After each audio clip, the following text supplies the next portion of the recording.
spoiled brat. Ang budget ng Pilipinas ay hawak lang ng dalawang tao.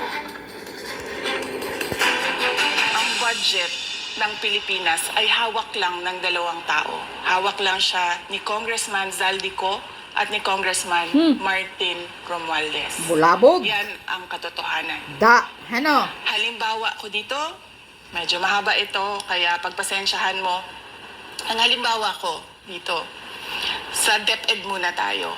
Sa Department of Education, noong taong 2023, merong 5 billion na inapprove para sa classroom construction.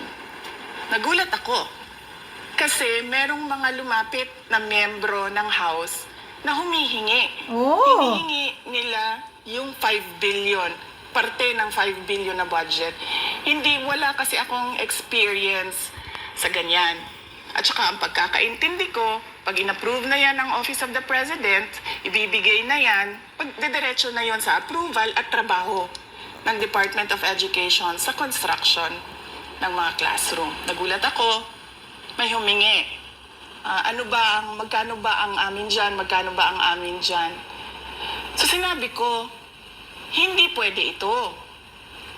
Kasi, ang mangyayari nito, hindi magagawa ng Department of Education ang trabaho namin na mag-construct ng classroom ayon sa classroom backlog at sa prioritization base sa backlog at sa classroom construction.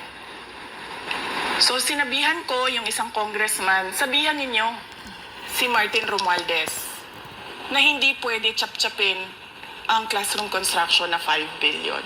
Kaya kung makikita ninyo sa budget proposal na approved ng Office of the President, 5 billion yon. Pero nung lumabas yung GAA o yung budget approved noong 2023, naging 15 billion siya. Dahil hindi nga ako pumayag na kunin yung 5 billion, dinagdagan nila ng 10 billion yung classroom construction ng Department of Education. Para mayroon silang maibulsa. Yung 10 billion na yun, hindi kontrolado ng Department of Education. Ganito Controlled para ang yun laro. ni Congressman Zaldico at Congressman Martin Romualdez. Ayan, Hindi ko bulabog. kailangan ng corroborative witness dito. Dahil makikita niyo yon sa papel. Makikita ng taong bayan yon. Yan. Net, 5 billion. Lumabas ang budget approved, 15 billion. Wow, grabe ah. So may iintindihan niyo, di ba? Bakit 10 billion sa kanila? budget hearing para sa Office of the Vice President? 2 tao lang naman ang nasusunod Correct. sa budget ng bayan natin. Halimbawa, taong 2024, kung makikita nyo, ang approved na budget ng Office of the President para sa classroom construction ay 19 billion. Noong lumabas na ang House version ng Appropriations Bill, ay naging 24 billion ito. So, approved 19 billion, paglabas sa House, naging 24 billion. See? Pinalakihan At nila ang doon budget. Sa 24 billion na yon, kung hahanapin mo sa papel, kinuha nila ang 5 billion ng repairs ng classrooms at nilagay nila doon sa 19 billion para maging 24 billion siya. So, ang maiwan sa repairs, sa kawawang mga classroom, ay 1 billion. Kaya, makikita nyo, sa papel, nandyan yan. Naging 24 billion. At hindi lang yan, dahil noong 2023 ay hindi ako pumayag na hindi masunod yung DepEd na rules sa paano mag-classroom construction based on need. Ang ginawa ngayong 2024, inattach nila ang listahan na kung saan gagawin ang mga classroom construction worth 17 billion. Makikita nyo yon sa papel.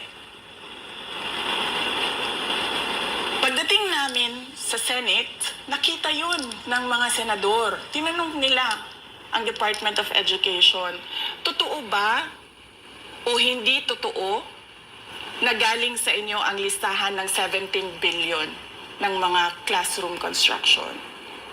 So sabi namin sa mga senador, hindi totoo. Hindi namin magagawa yung trabaho namin.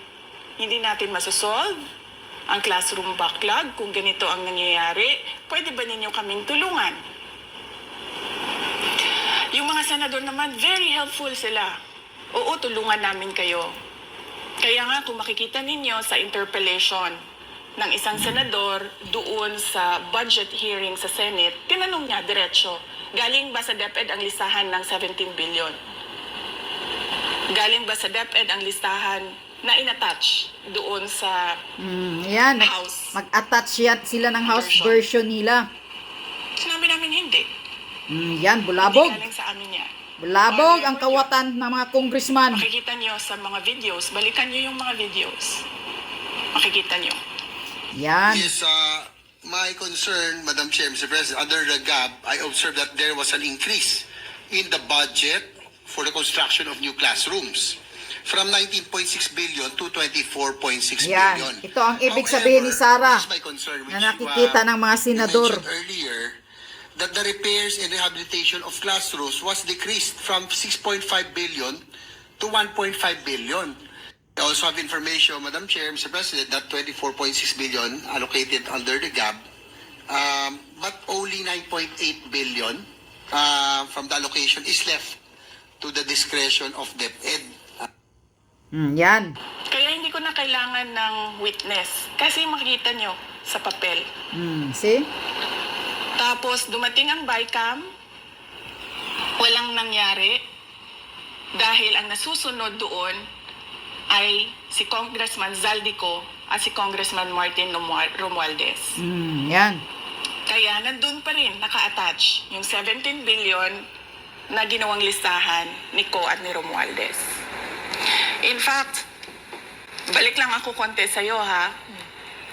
Kahit yung mga congressman, nakikita nila yung problema ng ginawa nila na pag-attach ng listahan sa Nagsiksik. budget. Kasi doon sa basic education hearing noong May 2024 ng House of Representatives, merong isang congressman nagreklamo, bakit ang tagal ng classroom construction? Bakit ang tagal? Sabi nung USEC ng DepEd, kasi may pabago-bago sa listahan ng DPWH dahil hindi kami ang gumawa ng listahan. Yeah, Mr. Chair, with respect to the 17 billion in Annex A of the GAA, we are not privy on how the school sites were chosen. So, be it as it may, How is it chosen? I'm not privy to that, Mr. Chair. As, when the GAP came out, there was a 14.7 billion Annex A. Then when the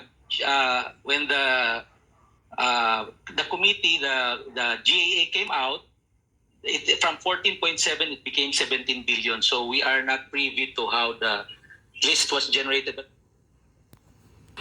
So dagdag ko lang yan doon sa confirmation na kinuha nila Grabe, yung ang budget kapal ng... DepEd. At isa yan sa mga rason kung bakit ako nag-resign sa Department of Education. Hindi na ako papayag na sa susunod na taon, ganyan pa rin ang gawin nila at ako yung mananagot sa Correct. ginagawa nila. Kaya yan yung sinasabi ko, bakit pa tayo mag-question and answer dito para atakihin niyo ako? Ang masusunod lang naman sa budget, 2 tao lang. Yan. Ano? Ha? Yan ang ibig kong sabihin. Mga kababayan, ganito ang ginagawa ng mga congressman kapag gustong magnakaw, mag-insert ng version nila.